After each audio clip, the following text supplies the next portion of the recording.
We've all seen the guy who just doesn't look like they want to be there. They got disinterested expression, monotone voice, body language is closed off, saying, hey, just get out of here, go away. In fact, sometimes we might even be that guy.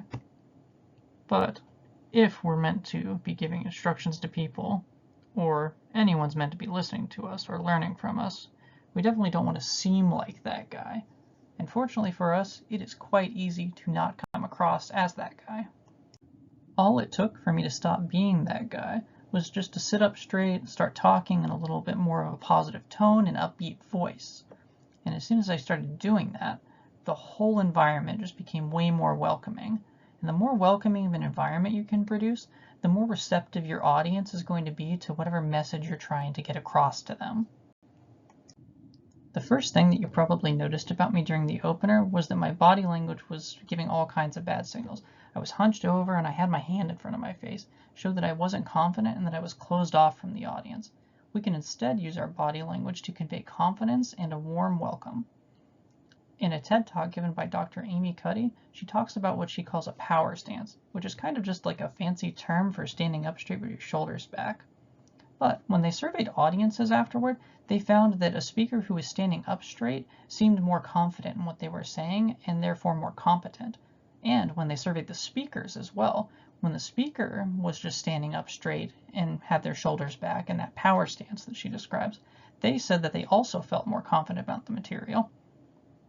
Another way that we can streamline our speeches a little bit is through the use of gestures.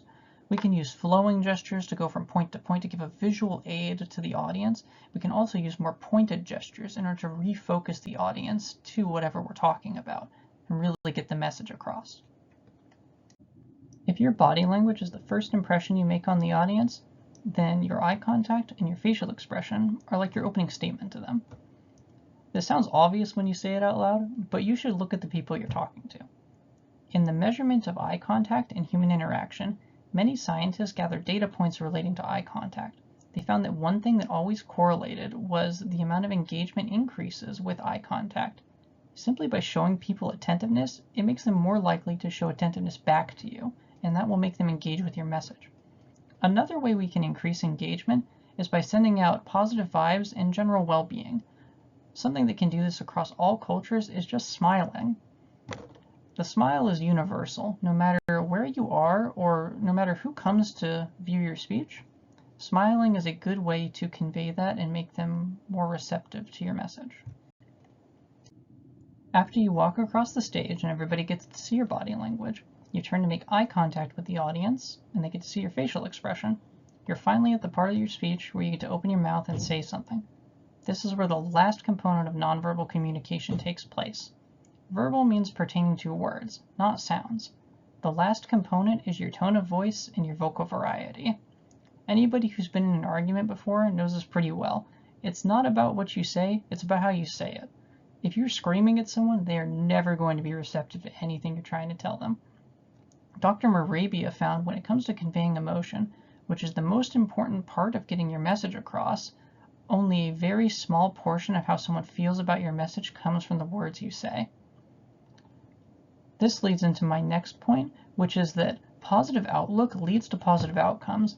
In the Voice of Monetary Policy, which is an economics report, and it's an 8-year-long study, it's quite long, they found that whenever there was essentially a catastrophic economic failure where things are going down and plummeting, simply using a more positive framing on it would soften the blow, and it would actually stop that and lead to a more positive outcome afterwards. So the framing of how you get your message across does make a huge difference. To wrap all of this up and tie a bow on it, body language sets the stage, eye contact builds connection, and your tone drives your message home. These nonverbal cues often speak just as loud, if not more loudly, than the words we say. In fact, why am I still talking?